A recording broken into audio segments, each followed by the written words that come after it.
A frota pesqueira continúa a súa loita contra o novo Regulamento de Control da Pesca da Unión Europea. O sector considera que as novas normativas son inasumibles e ameazan co parón indefinido das embarcacións. Ante este novo reglamento, o sector non está nada conforme. Os profesionais consideran que as novas normativas resultan imposibles de cumprir e iso está levando a unha serie de protestas en distintos portos da costa galega. É inasumible, non se pode asumir a facer todo eso unha embarcación con 2 personas, porque o que vai no puente axuda ao da coberta, andamos todo o día a traballar, non podemos estar pendientes de realizar o tema no ordenador en que zona estamos capturando o peixe, horarios e todo eso. Nós dedicámonos a pescar, non somos administrativos. A normativa obriga aos barcos de 12 metros ou máis a pesar e anotar todas as capturas, sen excepción, e a avisar antes de entrar ao porto. As multas ou sancións polo incumprimento desta medida pode ascender dos 3.000 euros, o que aumenta a presión no sector. As confrarías de España decidiron convocar unha reunión urxente para decidir se poñen en marcha a parada da flota a partir desta semana.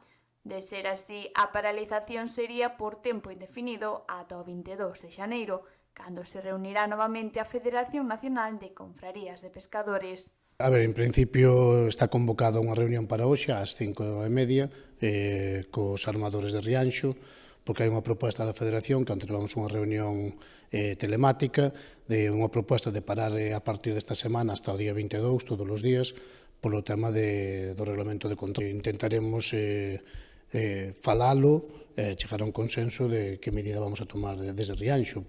O Reglamento de Control da Pesca exixe a notificación de todas as capturas, sen excepción de peso, e a transmisión de 8 comunicacións diarias sobre o estado das faenas, algo que, segundo os mariñeiros, non só é un obstáculo administrativo, senón tamén unha ameaza para a súa seguridade e a eficiencia laboral.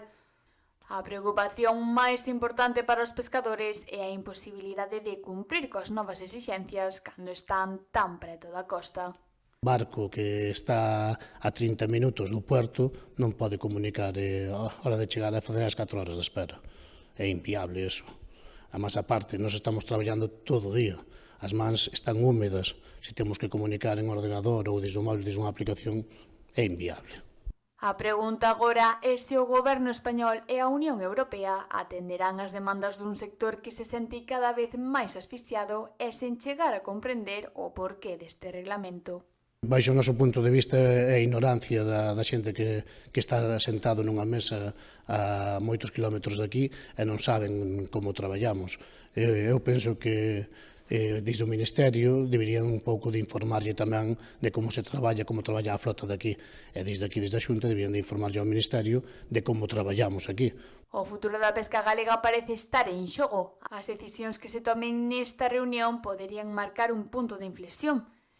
Neste contexto de incertidume, os mariñeiros esperan que o goberno atenda as súas demandas para evitar un parón total na actividade pesqueira.